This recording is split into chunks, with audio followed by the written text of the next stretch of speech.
আসসালামু আলাইকুম সবাইকে। কেমন আছেন সবাই? আশা করি আল্লাহর অশেষ রহমতে আপনারা সবাই ভালো আছেন, সুস্থ আছেন। আলহামদুলিল্লাহ, আমরাও আল্লাহ পাকের ইচ্ছায় ভালো আছি।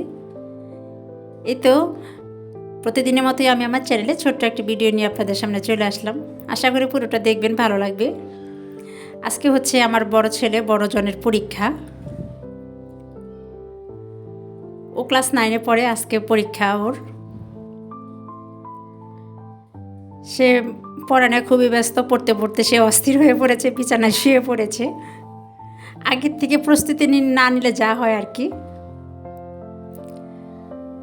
সে কালকের থেকে মাশাআল্লাহ যেভাবে পড়তেছে, ও যদি সারাটা বছর এভাবে পড়তো তাহলে আল্লাহর রহমতে ও মাশাআল্লাহ খুব ভালো করতে পারতো। যাই হোক, ও পড়ানোয় খুবই ব্যস্ত, মাশাআল্লাহ পড়তেছে। সকাল সকাল উঠেছে, কালকে রাত্রে অনেক রাত্রে শুয়েছে, আজকেও সকালে উঠেছে। আজকে ওর বিজিএস পরীক্ষা। আর বাচ্চা কাচ্চাদের পরীক্ষা হলে কিন্তু মায়ের আর টেনশনের শেষ নেই। যাই হোক, আজকে সকালটা রোহানের সাথেই সময়টা দিলাম। ওর একটা সমস্যা কি, ও যখন পড়তে বসে ওর কাছে কেউ বসে থাকতে হয়। কাছে বলতে আমাকে বসে থাকতে হয়, আর কেউ হলে হবে না। সেই তো পড়ার সময় বসেছিলাম অনেকক্ষণ, কয়েক ঘন্টা। আর এর ফাঁকে ওকে নাস্তাও খাইয়ে নিয়েছি। নাস্তা খাইয়ে পরে আমরা পরীক্ষার উদ্দেশ্যে বের হয়ে গেলাম। এখন তো নতুন কারিকুলামের পরীক্ষা তো এখন 5 ঘন্টা পরীক্ষা হবে। সরকার থেকে ডিক্লার দিয়েছে যে 5 ঘন্টা করে পরীক্ষা হবে। আর এর ফাঁকে মাঝে ওদের টিফিনও দিবে, টিফিন খাওয়ার সুযোগ দিবে।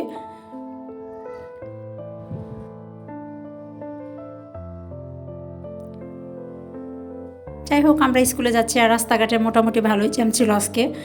আর আজকে তো সব স্কুলে পরীক্ষা, তার জন্য রাস্তাটা একটু জ্যাম ছিল। যাই হোক, আমরা সঠিক সময়ে স্কুলে পৌঁছতে পেরেছিলাম। আর এই তো দেখি অনেক গার্জেন এসে পড়েছে, যদিও গার্জেনদের ভিতরে থাকতে দিবে না। পরীক্ষা শুরু হলেই সব গার্জেনকে বের করে দিবে। এক এক করে সব বাচ্চারা চলে আসতেছে। পরীক্ষা শুরু হওয়ার 15-20 মিনিট আগে তো উপস্থিত থাকতেই হয় হলের মধ্যে।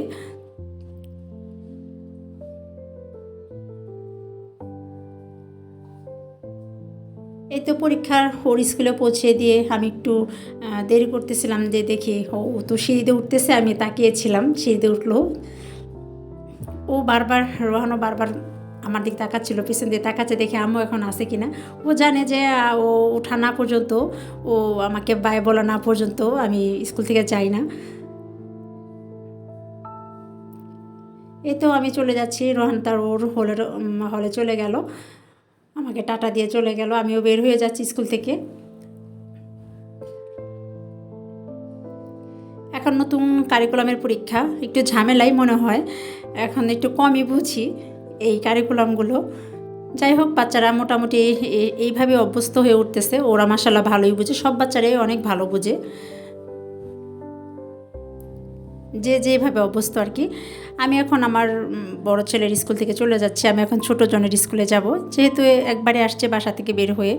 আর বড় জনের পরীক্ষা তো 12:30টায়, ভাবলাম যে তাহলে ছোটো জনকে একবারে নিয়েই যাই, ওর আবার 1:10-এ ছুটি। আমি এখন আস্তে আস্তে ওর স্কুলে চলে যাচ্ছি। আমি আসা পর্যন্ত ওর স্কুল ছুটির এখনও 10 মিনিট সময় ছিল। যাই হোক, আমি এসে বসলাম, তারপরে সাফিনকে ছুটি দিল।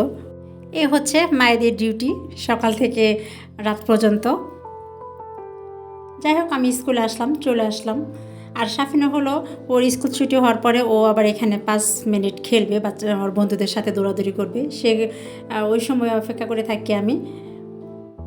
আজকে একটু তাড়াতাড়ি চলে আসছে, যেহেতু রোহানকে স্কুলে দিয়ে আসলাম, আজকে প্রথম পরীক্ষা তো, তার জন্য আর ওর সাথে গেলাম। আমি প্রত্যেক দিন ওর সাথে যাই না, মাঝে মাঝে যাই, কিন্তু রোহানের চায় আমি প্রত্যেক দিন ওর সাথে যাই, কিন্তু সেটা তার সম্ভব হয় না। ওকে আমি রিক্সা করে উঠিয়ে দিয়ে পরে আমি রোহান সাফিনকে নিতে আসি, পরে আসি। কিন্তু আজকে একটু আগেই চলে আসছি। এই তো স্কুল ছুটি হয়ে যাচ্ছে।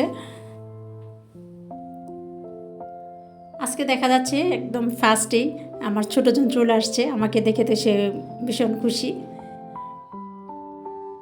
এসেই বলতেছে যে 5 মিনিট কিন্তু দেরি করবা, 5 মিনিট খেলবো। সে ফুচকা খাবে, বেলপুরি খাবে, কত কিছু খাবে, কিন্তু আজকে আমি ওকে কিছুই খাওয়াই নাই। ওকে বলা হয়েছে যে আজকে ওকে খাওয়াবো না, ওকে বাসায় যেয়ে তারপরে খাবে।